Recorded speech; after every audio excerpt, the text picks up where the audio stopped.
Next is void. अब ये देखिए, ये बहुत इंपॉर्टेंट चीज़ें यहाँ से मैं बोल रहा हूँ। एक होता है वॉइड, एक होता है वॉइड एब इनिशियो, और एक होता है वॉइडेबल, एक होता है वॉइड। अब देख, सबसे पहले वॉइड का मतलब क्या है? वॉइड का मतलब ये है,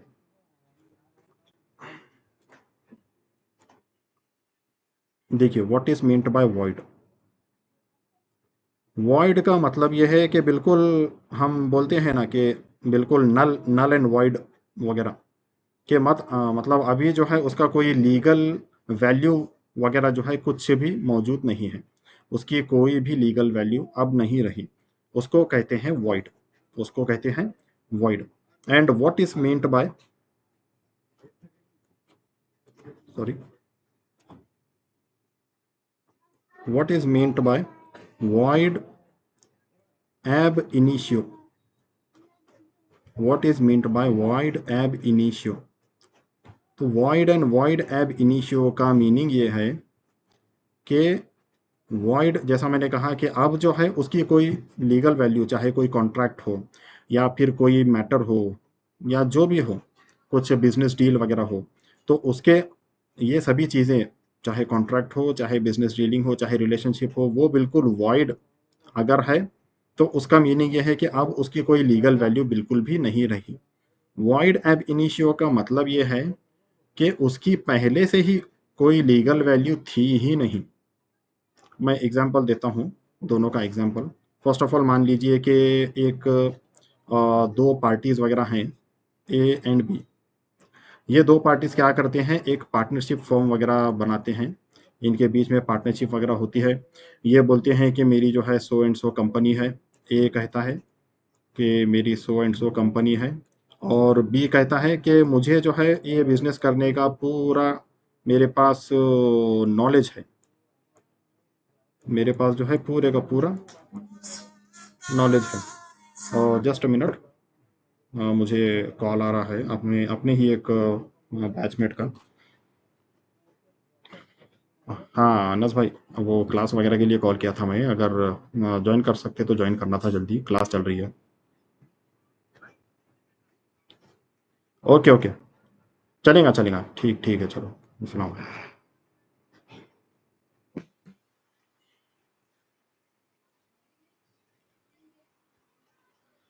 ओके फाइन, तो मैं जो है difference between void and void ab initio ये क्या होता है इसके रिगार्डिंग में बोल रहा था। तो इसमें मैं एग्जांपल दे रहा था कि एक पार्टी ए है और एक पार्टी बी है, वो जो है एक बिजनेस वगैरह करने के लिए जो है एक आवाज नहीं आ रहा है। ओके, अभी नहीं आ रही है आवाज?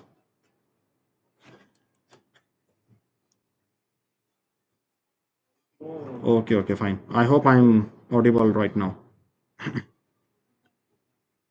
ओके, आ रही है आवाज?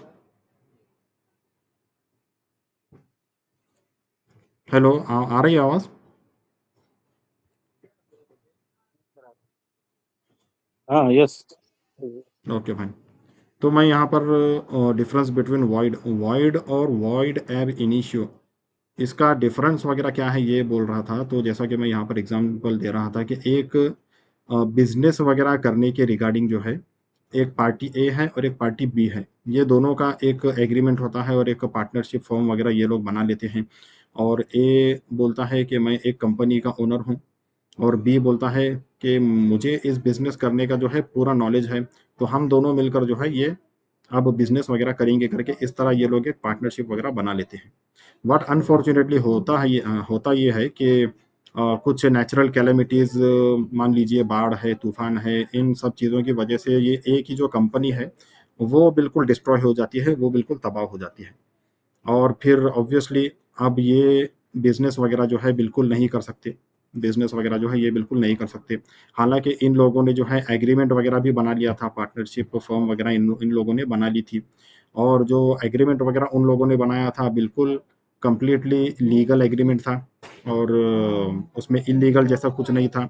तो बोलना मैं ये चाहता हूँ कि यहाँ पर जब नेचुरल कैलेमिटी वगैरह की वजह से जब कंपनी वगैरह पूरी की पूरी डिस्ट्रॉय हो गई, तो ऑब्वियसली अब ये जो है बिजनेस नहीं कर सकते। तो अब उनका जो ये पार्टनरशिप एग्रीमेंट था, तो ये बन गया वॉइड। ये बन गया वॉइड क्यों? क्योंकि अब वो बिजनेस कैरी आउट नहीं कर सकते। अब जो उन लोगों के बीच में जो एग्रीमेंट वगैरह हुआ था वो नेचुरल कैलेमिटी की वजह से अब नहीं रहा। तो इसको, ऐसे कंसेप्ट को कहते हैं वॉइड।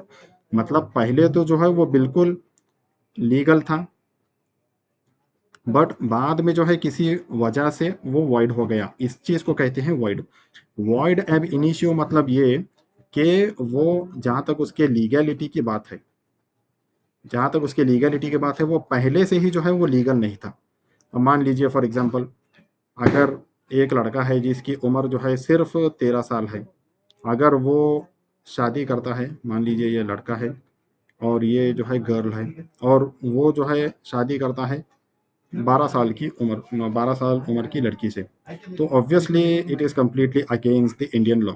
यहाँ तक के मुस्लिम लॉ के अकॉर्डिंग भी ये बिल्कुल रॉन्ग है।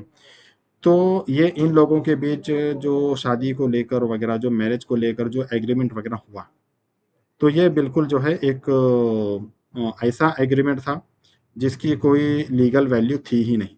ये बिल्कुल भी इलीगल एक मैरिज वगैरह थी।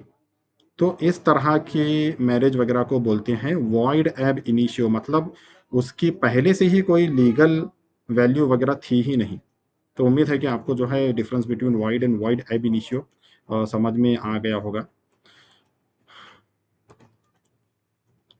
तो ये हो गया वॉइड, ये हो गया वॉइड एब इनिशियो। जैसा कि आप यहाँ पढ़ सकते हैं कि void ab initio means that a contract is considered void from the beginning. This implies that the agreement was never valid। जैसा कि मैंने कहा, the agreement was never valid and thus parties are treated as if the contract never existed, impacting their rights and obligations।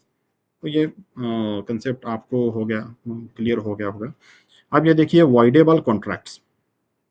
Voidable contracts, voidable contracts वगैरह क्या चीज़ होती है? तो देखिए ये एक चीज़ हो गई वॉइड, एक ये दूसरी चीज़ हो गई void ab initio.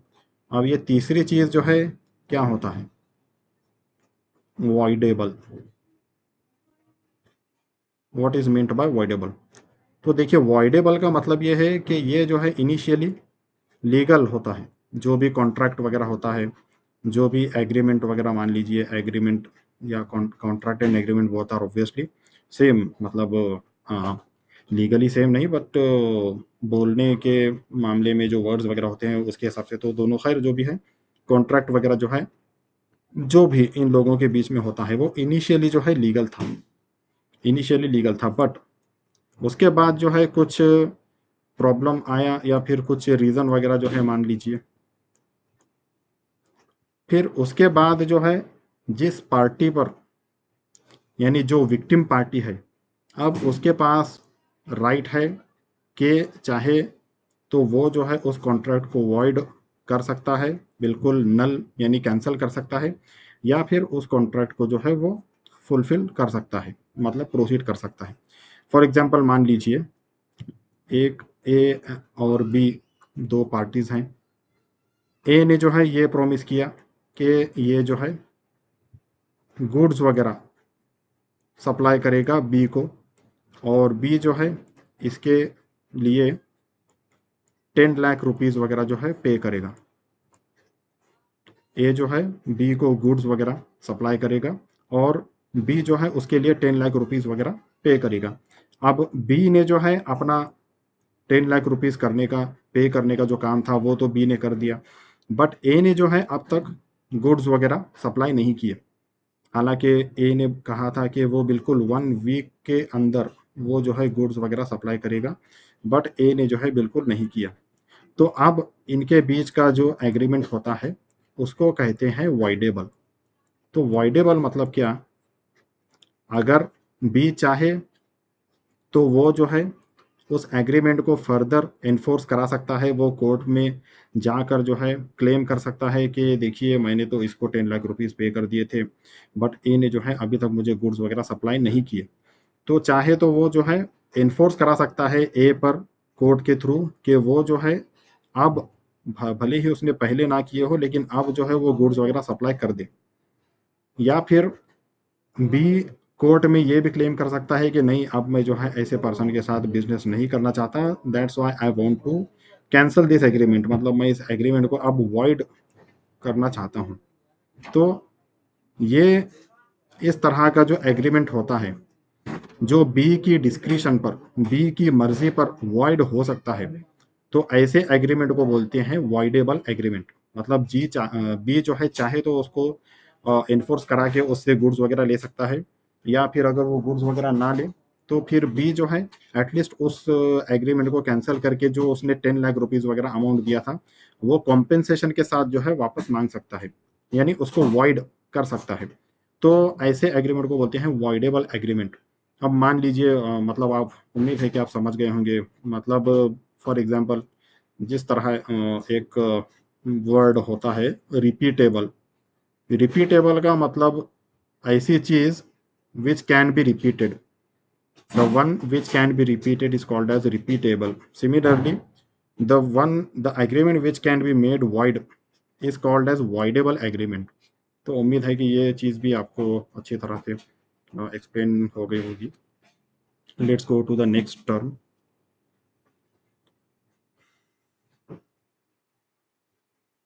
Next thing is burden of proof. Burden of proof किसको कहते हैं? तो ये चीज़ भी जो है बार बार आती है, स्पेशली जब हम प्रैक्टिस वगैरह में जाएंगे तो बर्डन ऑफ प्रूफ बहुत बार उसका आमना सामना होता है। तो burden of proof is a fundamental principle in legal proceedings. It determines which party is responsible for proving the facts of a case. Understanding this concept is crucial for fairness and justice in legal context. अब मान लीजिए, देखिए for example यहाँ पर दो parties हैं, ये एक पार्टी ए और ये एक पार्टी बी।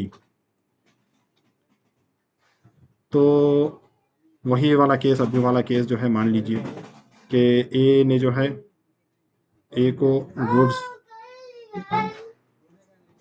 गुड्स वगैरह जो है ए को सप्लाई करना है, और इसके रिगार्डिंग बी ने जो है 10 लाख रुपीज वगैरह पे किया है। Just a minute.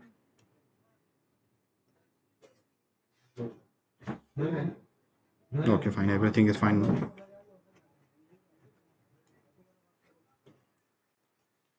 तो देखिए मैं यहाँ पर वही पहले वाला एग्जांपल वगैरह एक्सप्लेन कर रहा था, ये प्रूव करने के लिए कि what is meant bye burden of proof. Burden of proof क्या क्या मतलब होता है?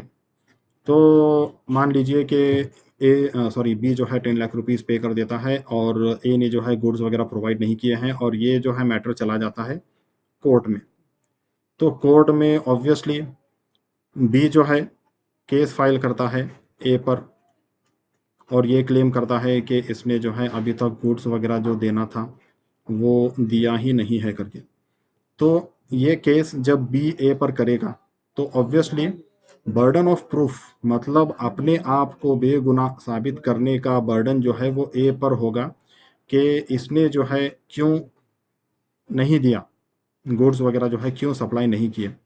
तो ये अपने आप को डिफेंड करने का जो बर्डन होता है, यानी लाइबिलिटी जिसको बोलेंगे, तो उसको बोलते हैं बर्डन ऑफ प्रूफ।